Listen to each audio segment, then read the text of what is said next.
Okay, so welcome back, and today we're going to do some examples and we're going to talk about repeating decimals now.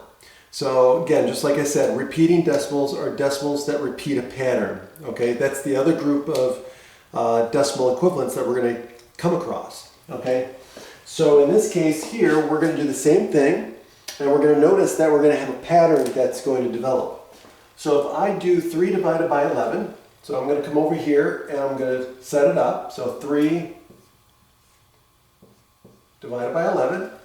So I'm going to put my decimal point, raise it up, and now I'm going to put my 0 because 11 doesn't go into 3, but it will go into 30.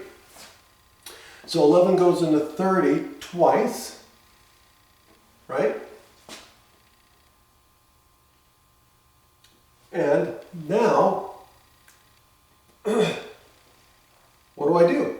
Well, same thing. So 22, so 11 times 2 is 22. Subtract, I'm going to get 8, right?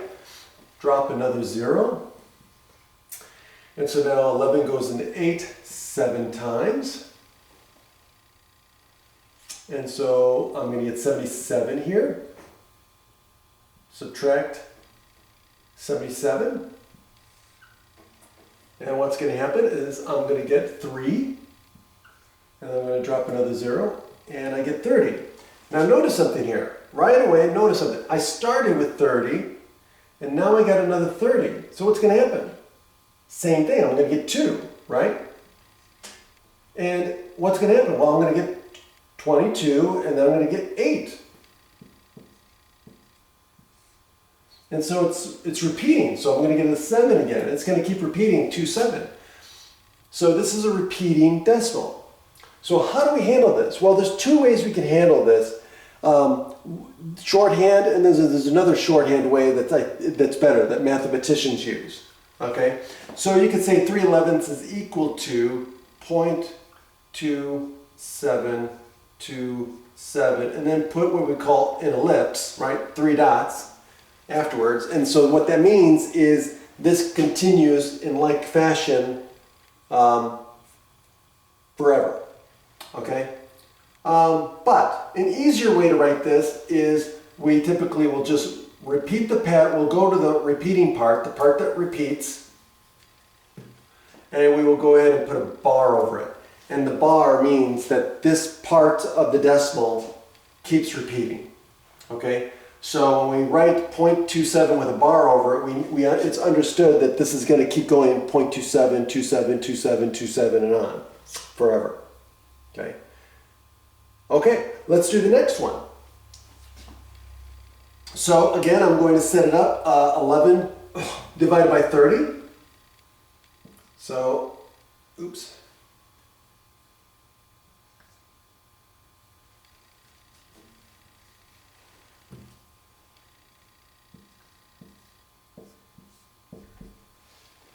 Okay, so 11 divided by 30. So again, I'm going to take my decimal point, move it up.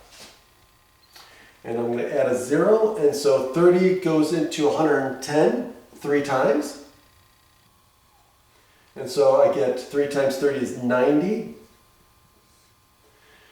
And I subtract, and I'm going to get 20, and now I'm going to drop another 0, right?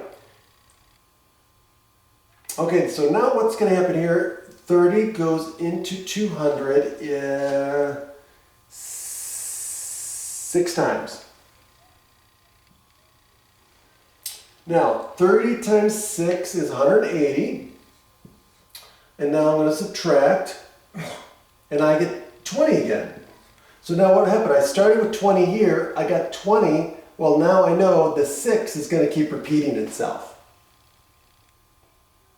So how would I write this? I'm going to write this as 0.36 with a bar over the 6. So this tells me that this is going to be 0.366666666 all the way forever. Okay? And the last one, now the last one is, what if we're asked to go from a repeating decimal and to write a repeating decimal as a fraction? Well, here's how you handle that situation.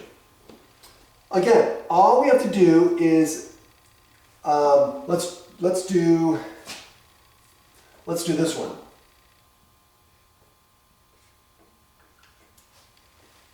Okay, 1/3, right? That's a or hold on. Not 1/3.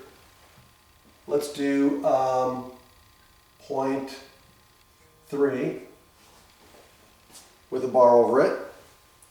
Let's do 0.27 with a bar over it. And let's do 1/31 with a bar over it. Okay, so this is the technique, or this is the strategy that we use. So notice that the whole thing, okay, so it's 3 with a bar over it. We're going to take the 3 and put it over 9. Okay, so notice it's 1 bar, one digit is repeated, and the 3 goes over 9. Okay, for this one here, we've got 2 digits that are being repeated. So we're going to put the 27 and we're going to put it over 99. And for this one, we've got 3 digits that are being repeated. So we're going to take that number 131 and we're going to put it over 999. Do you see the pattern? Now, this pattern only works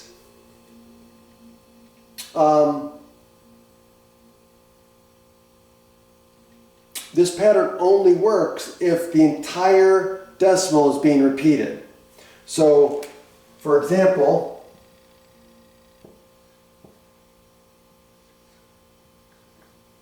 we could not use this technique for that one. The process of changing this into a fraction is more complicated and beyond the scope of this class, so we're not going to do that. But if you have anything like this, you can go right to that. And the only thing you have to remember is to reduce, right? So this reduces to 1/3. This one reduces to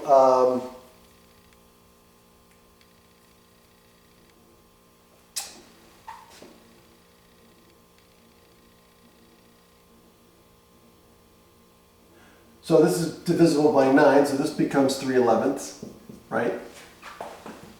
Right there. This one's not divisible by anything, so 131 is prime, so this is not going to be reducible.